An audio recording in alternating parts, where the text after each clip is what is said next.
Okay, Big 12, baby. Let's go. Saturday, BYU versus Texas Tech at noon. This is a number 11 BYU versus number 5 Texas Tech in terms of ranking. This is at AT&T Stadium, the home of the Dallas Cowboys. Texas Tech is a 13.5 favorite. Whoosh. Yikes. Yikers. Okay. Okay. We've seen this dance before. We have. Granted.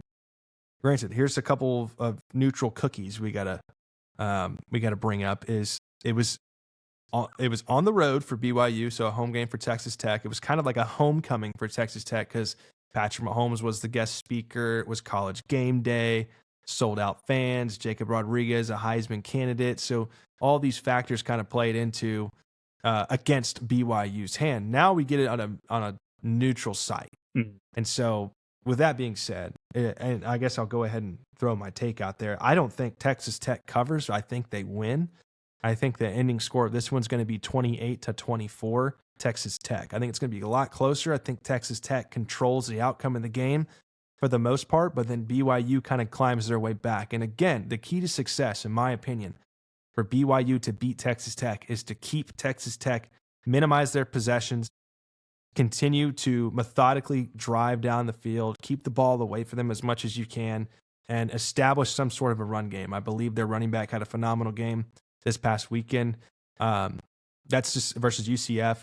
You got a freshman quarterback, get a young guy in there, take the responsibility away from the freshman quarterback and put it on the rest of the team. Put it on the front five, the 11 guys that are on there, and find a way to shake things up. But limit Texas Tech's possessions. 28-24, Texas Tech. Okay.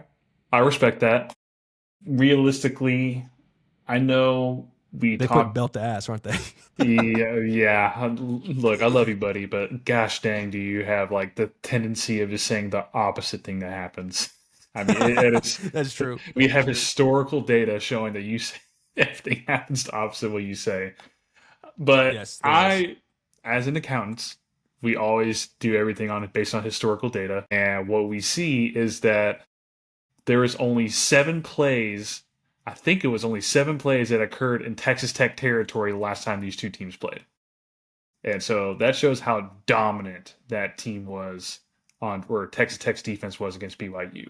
And I think that's going to be the outlier again in this game. I think the Texas Tech offense struggles a little bit more this time too, because I don't think Morton's really all that, in my personal opinion. So I'm going to go the under, but like just barely. I think they don't meet I think go 13. I'm going to say 14-27 Texas Tech. Okay. Yeah.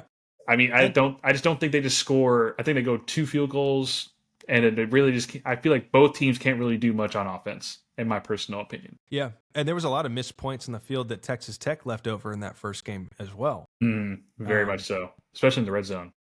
I think if Texas Tech puts it all together, this is like worst case scenario. This is like demon time.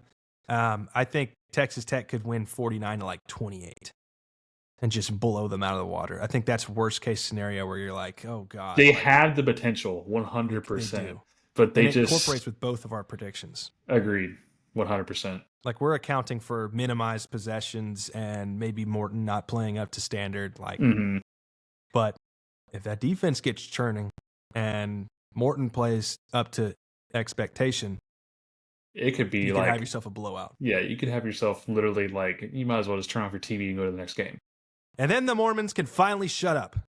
So, all right.